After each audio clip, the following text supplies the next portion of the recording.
সকলকে শুভেচ্ছা জানিয়ে শুরু করছি আজকের আলোচনা পর্ব। আজকে আমি এক মাধ্যমিক পরীক্ষা সংক্রান্ত এক গুরুত্বপূর্ণ বিষয়ে আলোচনা করব। আমি এই বিষয়টি ২০২৩ সালে একটা পরীক্ষা কেন্দ্রের দায়িত্বে যখন ছিলাম, তখন আমি লক্ষ্য করেছিলাম। দায়িত্বে বলতে ইনভিজিলেশনের দায়িত্বে। হঠাৎ এক শিক্ষার্থী, তারা আরও কয়েকজন আছে, আমার কাছে চলে এলো। আমি দাঁড়িয়েছিলাম স্কুলে। তা বললে, "স্যার, আমি তো কালকে পরীক্ষা দিতে আসিনি।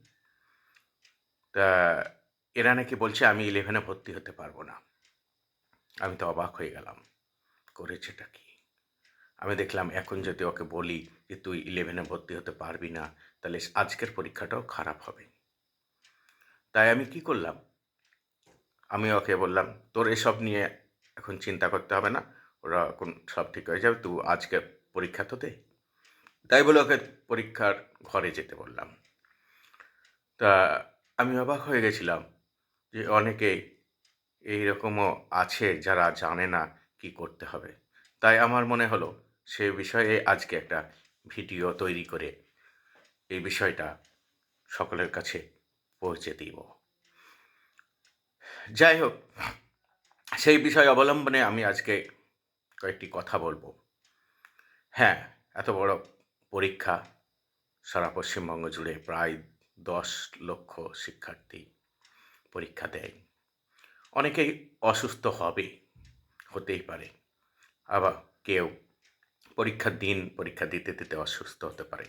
আবার কেউ পরীক্ষার আগে থেকে হয়তো অসুস্থ হয়ে হসপিটালেও ভর্তি থাকতে পারে।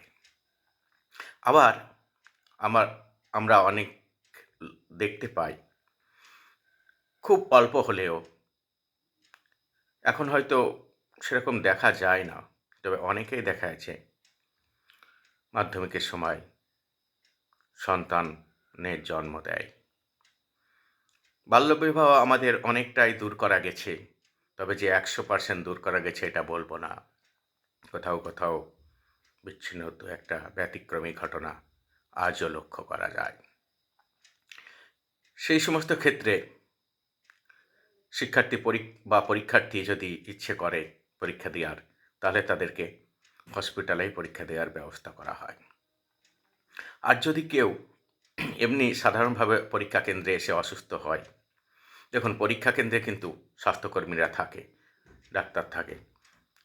তারা তাকে ওষুধপত্র দিয়ে সুস্থ করে তোলার চেষ্টা করে।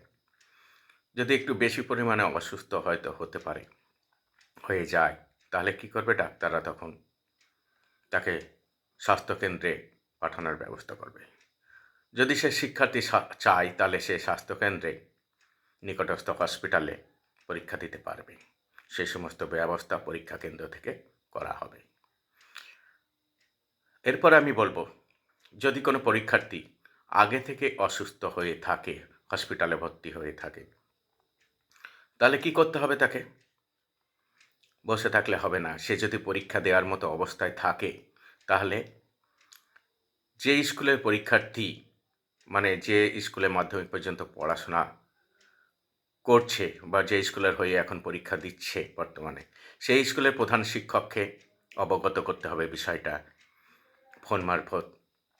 তারপরে উনি হয়তো লিখিত একটা দরখাস্ত দিতে বলবেন, কাগজপাতি দিতে বলবেন এবং সেগুলো তিনি পরীক্ষা কেন্দ্রে যেখানে সেন্টার পড়েছে সেখানে পাঠাবেন। সেখানে সেন্টার সেক্রেটারি, সেন্টার সুপারভাইজার এবং সেন্টার ইনচার্জ থাকবে। তারা প্রয়োজনীয় ব্যবস্থা গ্রহণ করবে এবং হসপিটালে প্রশ্নপত্র ইনভিজিলেশনের দায়িত্বে একজনকে পাঠাবে। খাতা যথারীতি পরীক্ষার পর নিয়ে আসবে। সমস্ত ব্যবস্থাপনা তারাই করবে। কোনো রকম সমস্যা হবে না। এরপরে যদি সে সেই দিন সুস্থ না হয়ে ওঠে, তাহলে যতদিন পরীক্ষা কেন্দ্রে মানে পরীক্ষা দিতে পারবে না, সেগুলো অভিভাবকদের জানাতে হবে পরীক্ষা কেন্দ্রকে এবং নিজের বিদ্যালয়ের হেডমাস্টারের সঙ্গেও যোগাযোগ রাখতে হবে এবং ততদিনই সে ওই হসপিটালে পরীক্ষা দিতে পারবে। আর যদি পরীক্ষা না দিতে পারে, এতই অসুস্থ একটু বেশি হয়ে থাকে, তাহলে তো কিছু করার নাই। একটি বছর নষ্ট হয়ে যাবে। তাই কষ্ট করে হলেও যদি হসপিটালে কেউ অসুস্থ হয়ে থাকে, আমরা চাইব না কেউ অসুস্থ হোক।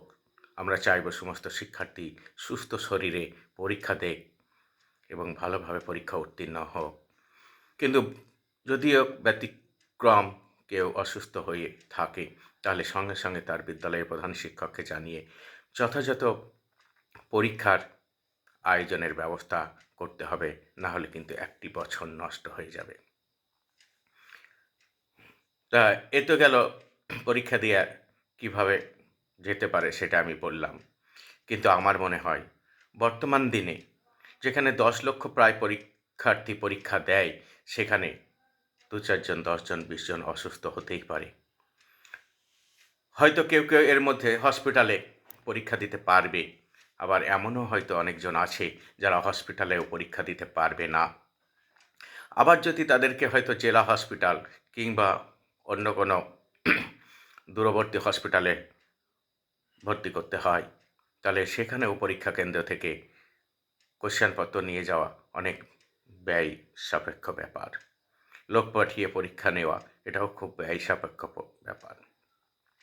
তাই আমার জানা নেই মধ্যশিক্ষা পর্ষদের নিয়ম আছে কিনা সেই নিকটস্থ পরীক্ষা কেন্দ্র থেকে সেখানে প্রশ্নপত্র পাঠাতে পারবে কিনা বা পরীক্ষার আয়োজন করতে পারবে কিনা, এটা কিন্তু আমার জানা নেই। যদি কোনো জানা থাকে অবশ্যই কমেন্ট করে জানাবেন। তবে আমার আর একটা মত আছে, যেটা এরকম যদি কিছুজন পরীক্ষার্থী অসুস্থ হবে এটা স্বাভাবিক। দ্বিতীয়ত মেয়েদের অনেক সময় শারীরিক সমস্যার কারণেও তারা অনেকে স্বাভাবিকভাবে পরীক্ষা দিতে পারে না বা পরীক্ষা দেওয়ার উপযুক্ত অবস্থায় থাকে না। তবুও একটা বছর নষ্ট হয়ে যাবে, সেই কারণে তারা পরীক্ষা দিতে বাধ্য হয়। তার ফলে পরীক্ষা স্বাভাবিকভাবে খারাপও হয়ে যেতে পারে অনেকের ক্ষেত্রে। তা যাই হোক, যদি এই পরীক্ষাটা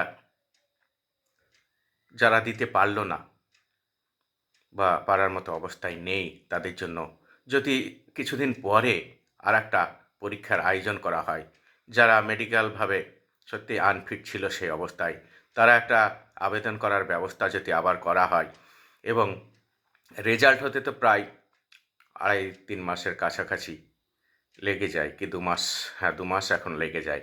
তাই ২ মাসের মধ্যে যদি তাদের জন্য আর একটা প্রশ্নপত্র তৈরি করে অল্প কিছু জনের পরীক্ষা একটা জেলায় কোনো একটা বিদ্যালয়ে আয়োজন করা হয়, তা আমার মনে হয় এটা অনেক ছাত্রছাত্রীর ক্ষেত্রে উপকার হবে।